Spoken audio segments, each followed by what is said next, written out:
자, 민주당 이재명 대표 얘기 좀 해보겠습니다. 오늘 허위사실 공표 혐의 2차 그 재판에 출석했는데요. 자, 일단 김문기 처장을 아느냐 모르느냐 이거 가지고 오늘 뭐 좀 치열하게 공방을 벌였어요. 어떻게 보셨습니까?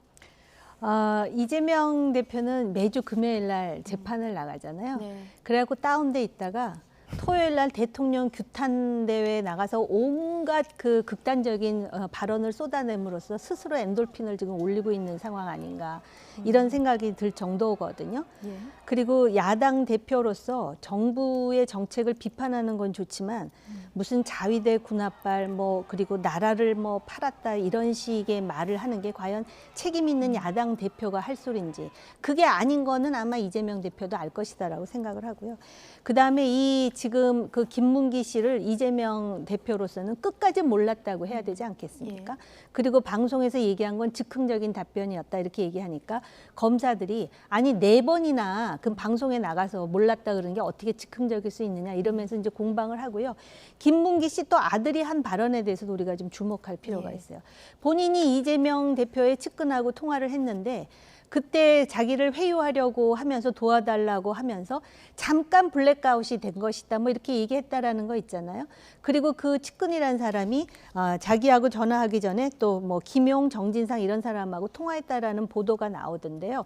상식적으로는 알 수 있는데 본인 스스로가 기억이 안 난다고 하니 과연 재판부에서 어떤 결론이 내려질지 네. 지켜봐야 될 대목입니다.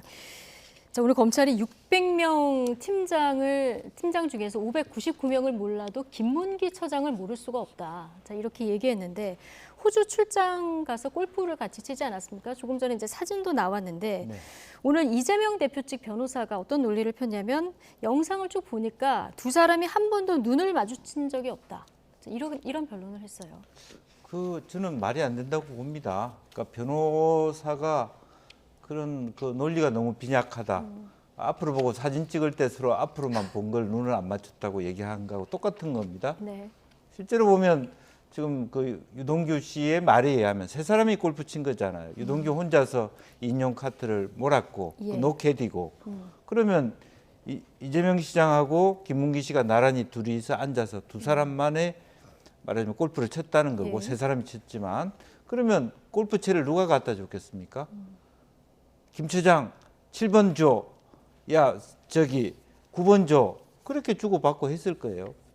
그런 부분이 있어서 그렇고요. 또 실제로 보면 오히려 뭐 핸드폰 안에 나왔지만 이재명 변호사는 전화번호가 있었다는 거고 네. 사진도 보면은 변호사 시절부터 같은 앉아서 패널로서 실제로 말하자면 답변하는. 예. 그렇다면 사실은 청중 중에 one of them이면 모를 수 있지만 어떤 토론에서 패널로 앉아서 서로 논의를 했다 그러면 모르기 어렵습니다. 말을 안 섞기도 어렵고.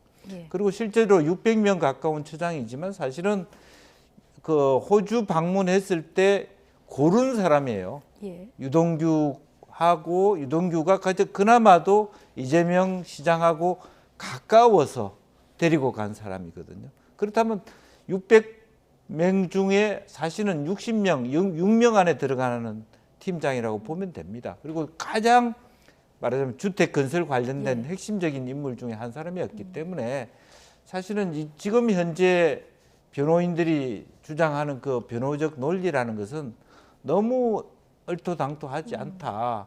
그런 생각을 갖게 됩니다. 네. 이재명 대표 요즘 이분이 가장 껄끄러울 것 같은데 조금 전에 말씀하신 유동규 기획본부장인데요. 오늘 비판 얘기 잠시 듣고 오시겠습니다.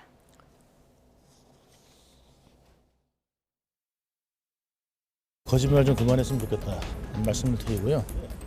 2인 카트입니다. 2인 카트 2대 빌려서 하나는 제가 쓰고 하나는 이재명 지사 보좌하기 위해서 김문기가 직접 몰면서 해줬고요. 티셔츠 하고 난 다음에 이제 공 찾아야면 보통 이제 한국에 같이 캐디가 없으니까 직접 찾아야 됩니다.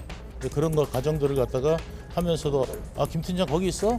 이런 거 다 얘기했었고 그런데 눈도 안 맞았다는 도저히 납득할 수 없는 상식적으로도 없는 말씀들을 말씀하시는 것 같은데 도무지 정말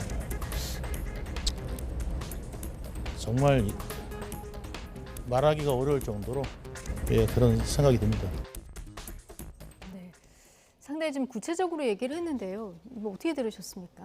그러니까요. 그 공 주스면서 거기 공 있어? 김 팀장 그랬다는 거 아니에요? 그리고 직보를 많이 한 것으로. 그리고 그냥 팀장이 아니고 대장동 초과 이익 환수 조항 삭제 실무를 맡은 팀장이에요. 정민용 변호사보다 위에 있던 사람이에요. 네. 근데 모른다니까 정말 그 본인이 끝까지 모른다고 하겠죠. 그리고 그 이 재판과 관련해 가지고선 사실은 이거를 뭐라 그러죠? 예. 그 왜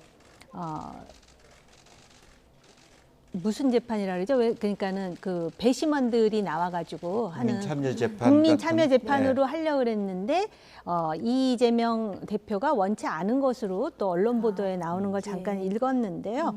아무튼 이 재판부의 그 결론이 저는 굉장히 궁금해요. 근데 이재명 대표로서는 끝까지 자기는 몰랐다고 하겠죠. 네. 기억의 문제일 수도 있어서요. 이거를 입증의 문제는 또 별개 아니겠습니까? 네. 그러니까 이제 기억의 문제는 있을 수 있는데 그나마도 논리는 아예 저런 논리 같으면 논리를 안 내오는 게 낫다는 거죠. 끝까지 모르쇠를 하든지. 네. 저게 지금 이제 일반 시민들이 들었을 때 특히나 어떤 논리를 하냐면 변호인들이 김문기 씨는 유동규 보좌하러 간 것 같더라. 그런 얘기 자체가 무슨 의미가 있죠? 저는 그런 의미에서 변호인들의 수준이 예. 조금 더 값비싼 변호사를 바꿔야 되지 않을까 그런 생각이. 그리고 또 오늘 뉴스를 보니까 검찰에서 심지어는 호주에서 골프 친 것 자체를 부인했다. 그러자 또 이재명 대표는 나는 그렇게 부인한 적은 없다 그러고 공방을 벌이는 것을 보면은 예. 그러니까는 그 골프 치지 않았는데 마치 또 사진을 저렇게 넷이 나온 것처럼 예. 해가지고선 나를 지금 몰아붙이려고 한다라는 취지로 변호인단이요? 아니요. 아니면 그러니까 이재명 대표는 그렇게 얘기를 하니까 검찰이 그러면은 당신 골프 친 것도 그럼 부인하는 것이냐 이러면서 공방을 했다 그러더라고요. 그렇군요.